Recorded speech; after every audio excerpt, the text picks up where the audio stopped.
All right, Black Goose TV family, what's good with it? I got some Eubank Jr. news as well as some Kell Brook news. As of right now, we're currently in a situation, we're in a position where we're trying to figure out what's going to be next for Kell Brook. Also, we're trying to figure out what's going to be next for Eubank Jr. Now, after the Kell Brook fight with the Amir Khan, there was two callouts that were made toward Kell Brook, which to me, one of them didn't make any sense. The other one made complete sense. Conor Benn wanted to fight with Kell Brook, which makes complete sense. Conor Benn is a guy on his way up in the welterweight division, where obviously he's trying to make a name for himself. He's trying to get more eyes on him. And obviously he's trying to take a step up in competition. So after that step up in competition, we can start looking at him as maybe a real threat when it comes to the A-level top tier level of that 147 division, right? And a fight that would make perfect sense for him would be Kell Brook. Kell Brook is a high enough reward, high enough risk for Conor Benn that if he wins that, everyone's going to start talking about Benn, and they're also going to be saying, well, let's see him against someone, in that top upper echelon. You know what I'm saying? You can't you can't deny Conor Benn if he beats a guy in Brook. And then the other option, or at least the other call out that came, was the one that didn't make sense to me, which was Eubank Jr. Obviously, if you look at it as a business perspective, there's more money to be made when it comes to Eubank Jr. versus Kell Brook. But when it comes to exactly what it does for both of their careers, really nothing. Now, I guess some could argue for Kell Brook, it does do something for him, because some would say, oh, hey, well, Kell Brook is on the end of his career, quote unquote. You guys know I don't believe that. I don't think Kell Brook is on the tail end of his career. I think he still has at least 3 or 4 years left in him, as long as they do the right matchmaking for him. So that's my opinion. I could be totally off on that, you know what I'm saying? But that's what I believe. But most people, or I'll say at least a lot of people that I've heard, are saying Kell Brook is on the end of his career. So it would make sense for him to take a Eubank Jr. fight, because it would look very good. Let me say this: it's a high enough reward to take that risk. Now, on the other side of things, I don't think it's a high enough reward for Eubank Jr. to take that risk, because I actually think it's a bigger risk than reward, because obviously Brook has fought at welterweight for majority of his career. Obviously, he did make that move up to middleweight for a little bit when he fought Triple G. But obviously he went back down. So we know Kell Brook, when we think about Kell Brook, we see him as a true welterweight. So Eubank Jr. Being a middleweight, fought a super middleweight, etc. It's like, why would you want this fight? Doesn't make much sense for you, other than the fact that maybe, if you do beat Brook, people will say, well, oh, you beat Brook, and then also you'll get a big payday, and obviously you won't necessarily be risking anything. But if you're currently in a stage where you're revamping your style, revamping your career, you went with Roy Jones Jr. because basically you're trying to show people, hey, I went to Roy Jones so I can, change some things when it comes to what I've been doing. I'm not going to lose the easy fights, and my goal is to be a world champion at middleweight, at super middleweight, whatever the case may be.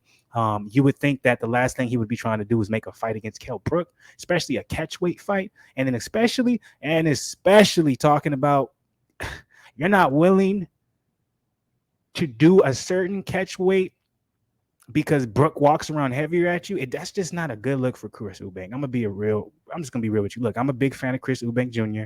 I'm also a big fan of Kell Brook. If you guys don't believe me when it comes to Eubank, I was a fan of him for so long. I remember when he lost to when he lost to Billy Joe, that shit hurt my soul. And that's when I became a fan of Billy Joe and his skill. But then when he lost to Groves too, that really hurt my soul too. But I've been a fan of Eubank for a long time. And one thing about Eubank, he doesn't have the greatest reputation as far as his character-wise. I'm not saying he does anything, but I mean, people find him kind of arrogant. This type of speaking like this, in my opinion, from Chris Eubank, this does not gain you any more fans. When you're complaining about a guy who's naturally fought at welterweight his whole entire career, it doesn't matter if he's walked around heavier at you. No one's going to look at it that way. They're going to be like, hey, you're talking about a dude who fought at a smaller weight class than you his entirety of his career, and you're complaining saying, nah, I'm not going to make a certain catch weight like that. To me, I'm like, do you see Kell Brook as that big of a risk? Do you really see, like, I can't give him, these 2 pounds, or maybe it gets to a certain point where he can't cut, a certain amount of weight, and he feels depleted. And if he goes past, because 2 pounds can be a lot for someone, depending on how hard the weight cut is, or how much body fat percentage that they have when they walk around, how much muscle tissue they carry around, etc.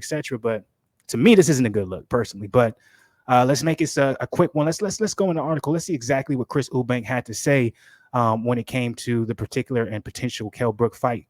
Eubank Jr. insists that he won't squeeze down to 155 for a potential fight with Kell Brook. Both boxers are very interested, but they're unable to agree on the contracted weight. Brook, who last must stop career rival Mir at 149 catchweight, wants the contest at 155. Eubank, who competes at middleweight, 160, says there's no way for him to safely make the requested weight.